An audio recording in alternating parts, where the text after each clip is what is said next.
tax refund season in the next couple of weeks, the American people will be reaping the rewards of the massive tax cuts that were signed into law by the president.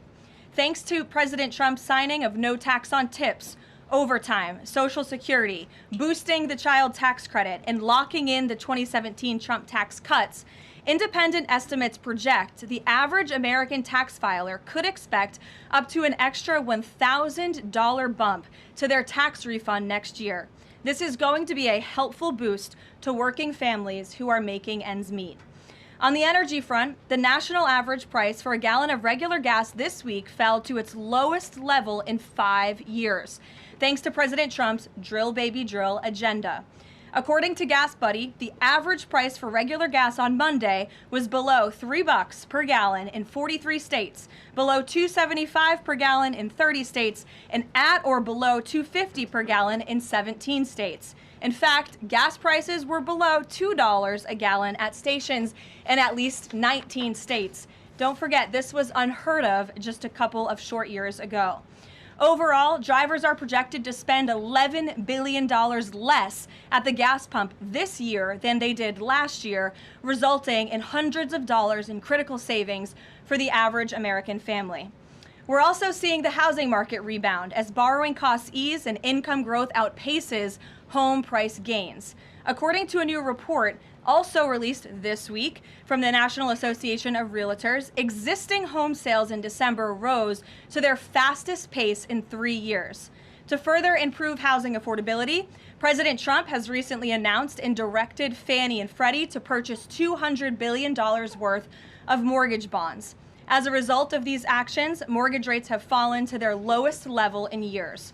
As of last Friday, rates for the average 30-year mortgage are down more than 1 full percentage point.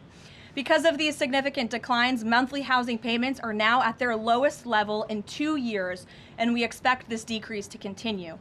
As someone who was enormously successful in real estate, President Trump understands that owning a home is about more than just having a physical asset. It's about empowering young people to stake their claim in the American dream. It's about giving newlyweds a place to make their own and start a family. It's about promoting the spirit of hard work, determination, and yes, the rugged individualism that has made America the greatest country in the history of the world. President Trump knows America is strongest when it's a nation of owners, not renters, and he is determined to unlock that opportunity for as many Americans as possible. That's why he will outline additional housing initiatives during his major speech in Davos next week, and we look forward to seeing many of you there. Finally, this morning, President Trump unveiled a healthcare plan for America called the Great Healthcare Plan, and a video message detailing his solutions to lower costs for all Americans and significantly improve our healthcare system. The Great Healthcare Plan will accomplish this through 4 common sense pillars. Number 1, permanently lowering prescription drug prices. Congress can get this done by codifying President Trump's historic Most Favored Nation initiatives into law to guarantee Americans the same low prices for prescription drugs that people in other countries around the world pay. Additionally, by increasing consumer choice by making more verified, safe pharmaceutical drugs available for over-the-counter purchases. Number 2, the Great Healthcare Plan will stop sending big insurance companies billions in extra taxpayer-funded subsidy payments and instead send that money directly to eligible Americans to allow them to buy the health insurance of their choice. Additionally, by funding a cost-sharing reduction program for healthcare plans and ending kickbacks from pharmacy benefit managers to large brokerage middlemen. Number 3, the Great Healthcare Plan will maximize price transparency by requiring any healthcare provider or insurer who accepts either Medicare or Medicaid to publicly and prominently post their pricing and fees to avoid surprise medical bills. This is an incredibly popular policy that has been bipartisan for many years, and President Trump is officially and firmly calling on Congress to get it done. And number 4, holds big insurance companies accountable by requiring them to publish rate and coverage comparisons up front on their websites in plain English so consumers and everyday Americans can make the best purchasing decisions for them and their families. These are common sense actions that make up President Trump's great healthcare plan, and they represent the most comprehensive and bold agenda to lower healthcare costs to have ever been considered by the federal government. Congress should immediately take up President Trump's plan and pass it into law. For Americans watching at home, you can visit greathealthcare.gov right now for more information on the Great Healthcare Plan. And with that, we will open it up to questions. In our new media seat today, we have a familiar face, Riley Gaines. I'm surprised it took us a year to get you here, but I'm very happy to see you. I know you have a new podcast, The Riley Gaines Show. And so thank you. And you brought a beautiful baby and your lovely husband too. So thank you so much for joining. And why don't you kick us off? Absolutely. Well, thank you. First and foremost, congratulations to you. Being a girl mom will change your life in the best way possible. So excited you get to shop all the pink and the frilly and the bows. I was in Washington, D.C. earlier this week for the Supreme Court case. There were two arguments that were heard surrounding sex-based rights and if it's constitutional for states to pass laws that ultimately protect those rights for women. If the Supreme Court rules as anticipated in favor of maintaining these sex-based rights, is the administration prepared to take action against the states? I believe at this point it's 23 states that don't have those protections for women? Absolutely. And as you know, Riley, the administration already has done so. We've taken action in a number of fronts against these states who are failing to uphold the president's executive orders and this administration's policy of simply protecting women in women's sports and in women's private spaces. We've gone to the mat with large universities in this country as well to try to fight for what's fair and what's just for women and girls across the country. So I know you were at the arguments. I listened to them myself as a woman and as a former athlete, and I think the president speaks on common sense on this issue, that women's sports and private spaces should be protected, and that there are two genders, there are two sexes. That is not something we should be afraid to say in this country. And I think, frankly, it was quite alarming to not only hear a couple of justices gravel over that basic, fundamental, biological fact that men and women are different but inherently equal, but we are certainly different, and women deserve such rights. We hope and expect that the Supreme Court will rule in the right way on this matter. Thank you. Gabe. Caroline, thank you very much. A lot to talk about. Sure. Isn't there always a lot to talk about? What can you share about the president's meeting with Maria Corina Machado? Is it underway? What can you share about that? And then also, the president said yesterday that Delcy Rodriguez was, quote, a terrific person. Does the president trust the remaining members of the Maduro regime? I will say, to your first question, the meeting was about to begin as I was stepping out of the Oval Office moments ago, so my understanding is that it's underway right now. I know the president was looking forward to this meeting, and he's was expecting it to be a good and positive discussion with Ms. Machado, who is really a remarkable and brave voice for many of the people of Venezuela. So the president looks forward to obviously talking to her about the realities on the ground in the country and what is taking place. As for Ms. Rodriguez, the president did speak with her directly this week. As you know, he revealed that to all of you yesterday. And Secretary Rubio and the administration have been in constant communication with Ms. Rodriguez and other members of the interim government in Venezuela. They have been extremely cooperative. They have thus far met all of the demands and requests of the United States and of the president. And I think you have all seen that play out. We obviously had a $500 million energy deal that was struck in large part because of the cooperation from Ms. Rodriguez.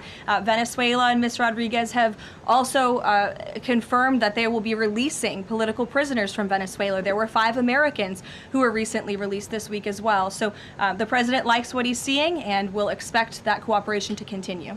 And regarding the investigation into the leak that the president referenced yesterday, what is the administration's position on the Washington Post reporter? The Post has reported that she was told that she is not a target of the investigation. Does the administration believe she did anything wrong? And then also, what is the administration's position on the Pentagon Papers case from the 1970s that affirmed reporters' right to publish classified information under certain circumstances? Well, since this is an active investigation, I don't want to comment on it much more than what we did yesterday to obviously confirm the investigation, and I can confirm what the Attorney General stated and the President as well, which is that the individual, unfortunately a contractor at the Pentagon, chose to unlawfully leak classified and very serious information to this Washington Post reporter, hence why the reporter's home was looked into by the FBI, rightfully so. And the administration is not going to tolerate leaks, especially from within the national security apparatus of the United States government, that put our nation's integrity and our national security at risk. Full stop. The President will not support that. I know the Secretary of War will not support that, and it will not stand. And legal action will be taken against anyone, whether it's a member of the press or whether it's an employee for a federal agency who breaks the law. If you break the law and if you endanger our men and women in uniform, you are going to be held accountable, period, full stop. But Jackie. Does this administration believe that this reporter or any reporter has a right to publish classified information under certain circumstances? Look, I think that we do not believe that individuals who have been given the privilege of holding a top secret clearance should be illegally leaking that classified information, and I know the American people agree with that. And I think it's a basic tenet of journalistic integrity not to publish information that could directly endanger the operational security or the brave men and women who are serving this country in uniform and putting themselves in harm's way to protect not just the people of this administration, but all of you in the press and all of their fellow Americans as well. Jackie. Thank you, Karoline. I wanted to get the White House reaction to Iranian state TV broadcasting an implicit threat to the president's life. It was images of the assassination attempt in Butler, Pennsylvania, according to reports, with the message, "This time it will not go wrong." I have not seen that, to be honest with you, Jackie. We'll take a look, and I'll let the President and his national security team examine that footage to ensure its legitimacy. Again, I haven't seen it, so I can't comment on it. What I will say with respect to Iran is that the President and his team have communicated to the Iranian regime that if the killing continues, there will be grave consequences. And the President received a message, as he revealed to all of you and the whole world yesterday, that the killing and the executions will stop.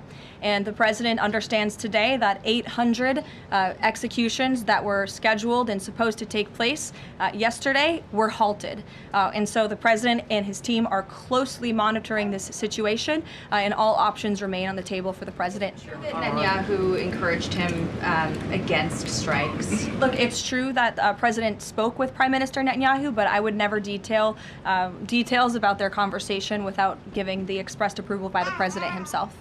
Ouija. Thank you, Caroline. Is it still the President's assessment that it would be very hard for Ms. Machado to leave Venezuela because he says she lacks the respect and support in that country? And will he raise that with her today? I think the President's assessment that you just pointed out was based on realities on the ground. It was a realistic assessment based on what the President was reading and hearing from his advisors and national security team. And at this moment in time, his opinion on that matter has not changed. He has also said that he would like there to be elections in Venezuela when the time is right. That's right. Do you have any update on when that might be? And is he committed to a transition to democracy for Venezuela? Yes, and he is also committed to hopefully seeing elections in Venezuela one day, but I don't have an updated timetable for you today. Reagan in the back. Thanks, Caroline. I have a question for you on Minnesota and then also Venezuela. Sure. President Trump threatened invoking the Insurrection Act today in a Truth Social post. I'm wondering what his tipping point is. Like, what would it take for him to invoke the Insurrection Act? Look, that's only a question, frankly, Reagan, the President can answer. But the Insurrection Act is a tool at the President's disposal. As you know, it has been used sparingly, but it has been used by previous presidents in American history.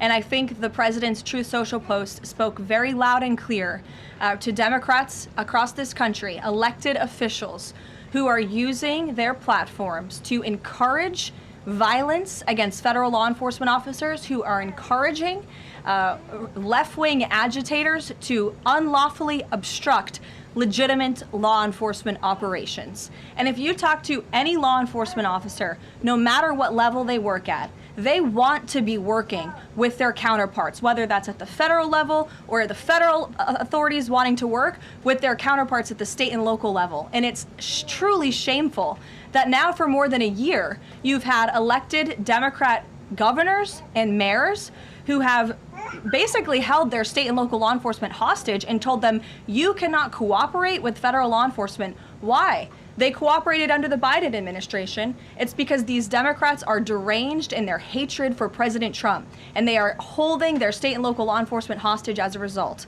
And these Democrat mayors and governors are doing this over what? Over the lawful and legitimate law enforcement operations to remove violent criminals from the streets of Minnesota, from the streets of California, from the streets of New York, and from the streets of every state across this country. And you don't see these riots and this vandalism taking place in states like Florida. Why? Because you have a governor in that state who has empowered federal and local authorities to work together. And it's despicable what we're seeing from these Democrat politicians, especially in sanctuary states and cities across the country. Yesterday, Caroline. Go ahead, John. Oh, thank you so much. My question is, President Trump has talked twice in recent days, once at the Kennedy Center and then to Reuters again last night about canceling the election. Why is he talking about this? I believe you're referring to the president's interview at Reuters last night. I was in that interview. It was a closed-door interview. Obviously, there was not audio or video. The president was simply joking. He was saying, we're doing such a great job. We're doing everything the American people thought. Maybe we should just keep rolling. But he was speaking facetiously. And then one more. Sure. On the labor secretary. She's under investigation. Has he spoken to her about this?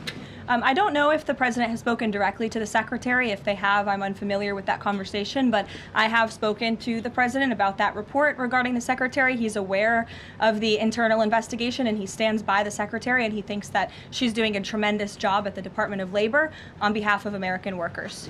PBS, go ahead. You were mentioning a moment ago about working federal, state, local officials in Minneapolis. Governor Walz's office is saying today that he's trying to get a hold directly with the president. Have they spoken? And if they haven't, why haven't they spoken? If there's a desire from Walz, as they're saying, to de-escalate what's happening there.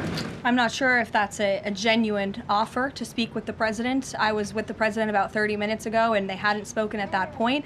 Look, the president is always willing to answer the phone when people pick up and call. When there was another tragic shooting many months ago in Governor Walz's state, he spoke directly with the governor. But I would ask that the governor stops inciting the harassment and illegal obstruction of law enforcement in his state. All ICE and federal law enforcement are trying to do are remove people like this off of the streets of Governor Walz's city in Minneapolis and of his state in Minnesota. If you look at some of the individuals in this photo, these are all illegal alien criminals who came into our country under the previous administration. This is some of the most disturbing crimes you will ever read about, and there's only a few reporters in this room who will actually talk about these individuals. This is all ICE is trying to do. They are trying to remove people like this from Governor Walz's state. And so yes, he should pick up the phone and he should say that he will cooperate with this president and with the federal government in making Minnesota safer, because that's all President Trump and his administration want to do. Mary. Thanks, Caroline. The president says he wants money to go directly to Americans so they can buy their own insurance. How exactly would this work? And can the president assure Americans that this will be enough to cover their health care costs? So this is the second principle in the president's health care plan, lowering insurance premiums specifically and ensuring that that money is going directly back to the American people and cutting the kickbacks that then raise those premiums. So this plan, once put into legislative text and passed by Congress and sent to the president's desk, will stop sending big insurance companies billions of an extra taxpayer-funded subsidy payments and instead send that money directly to eligible Americans to allow them to buy the health insurance of their choice through, you may have heard it be referred to as health savings accounts.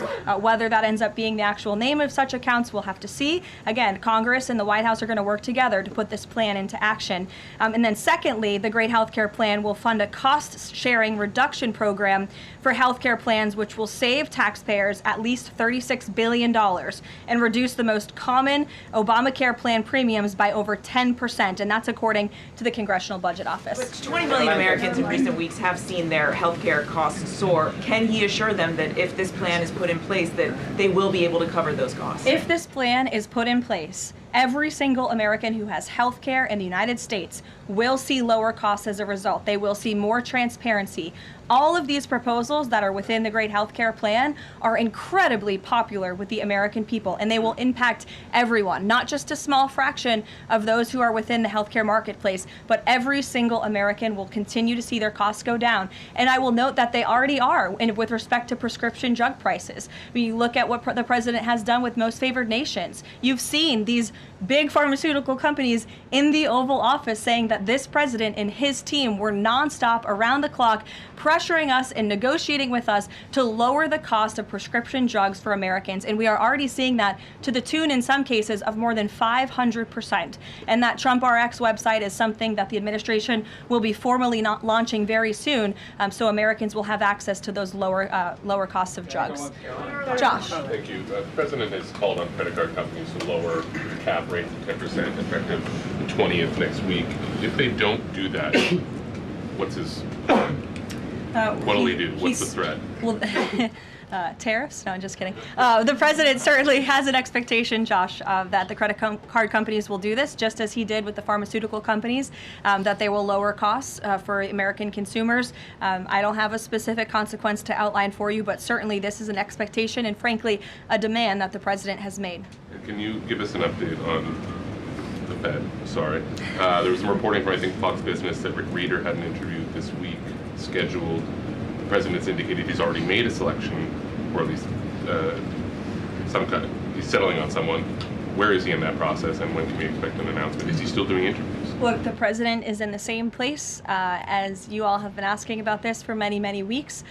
He's in a decision-making phase. There are a few people who he likes very much for this job, maybe less than that. The truth is, like with all decisions, it's a decision for the president to make. And he said to Reuters in that interview last night that he thinks he'll be finally making that decision in the next couple of weeks. So we will see. And very quickly, there's been some criticism from other governments about Grok and XAI, the Twitter AI bot, and things it's been doing to manipulate images, including whether that would violate the Take It Down Act that the First Lady has supported. We've not heard from this administration on it.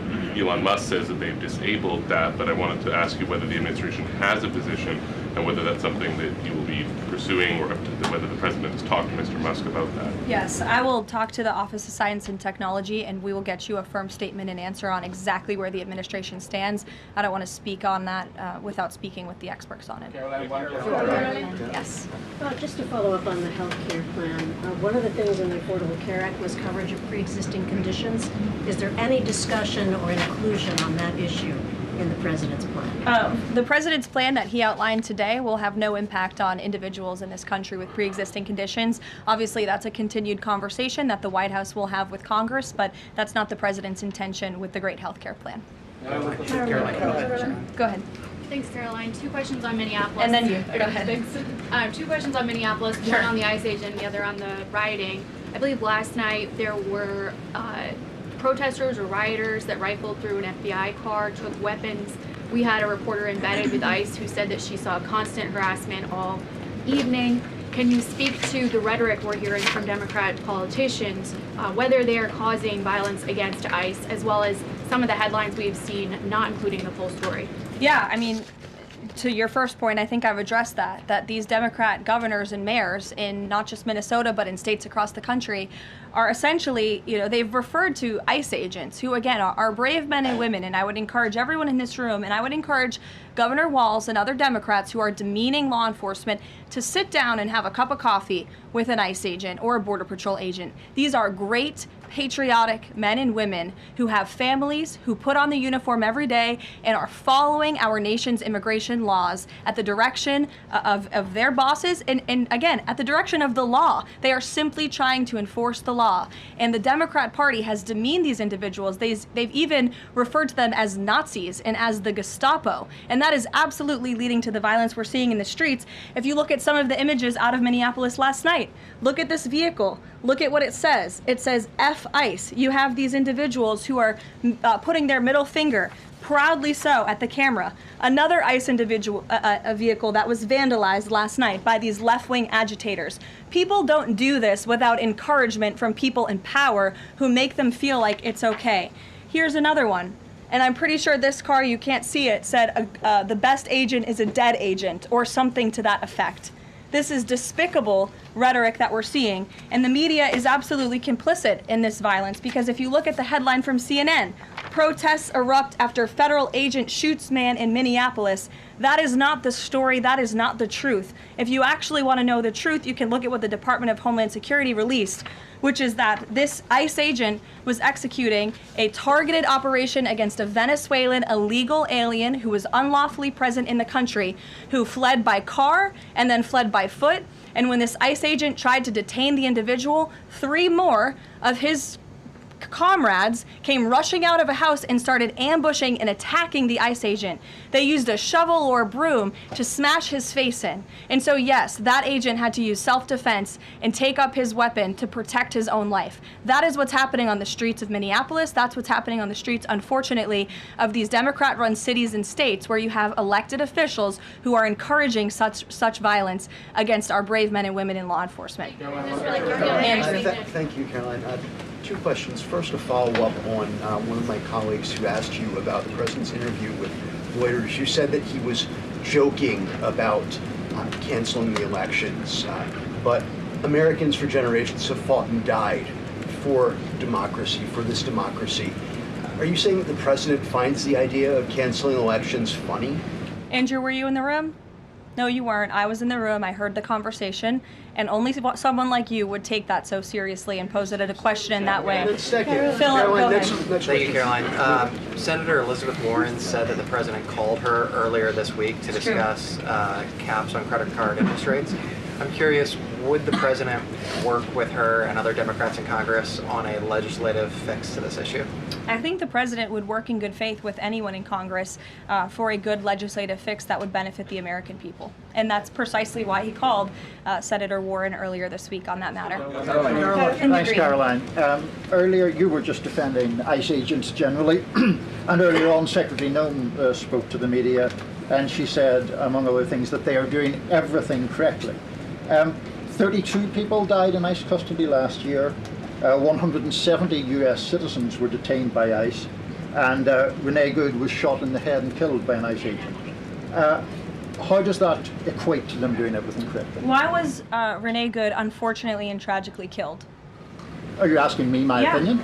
Because an ICE agent acted recklessly and killed her unjustifiably. Oh, okay. So you're a biased reporter with a left-wing opinion. What do you want me to do? Yeah, because you're a left-wing hack. You're not a reporter. You're posing in this room as a journalist, and it's so clear by the premise of your question. And you and the people in the media who have such biases but fake like you're a journalist, you shouldn't even be sitting in that seat.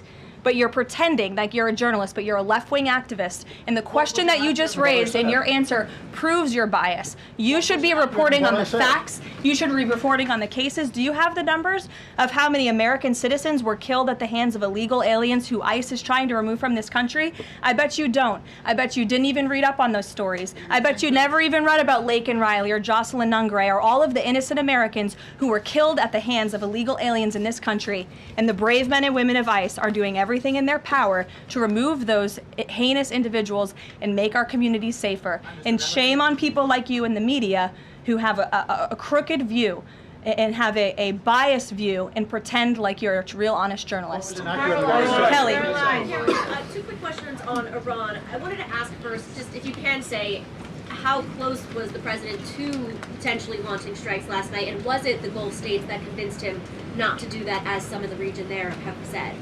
Well, look, Kelly, I know there's been a lot of speculation in the media about what the president is going to do at any given moment or any given night.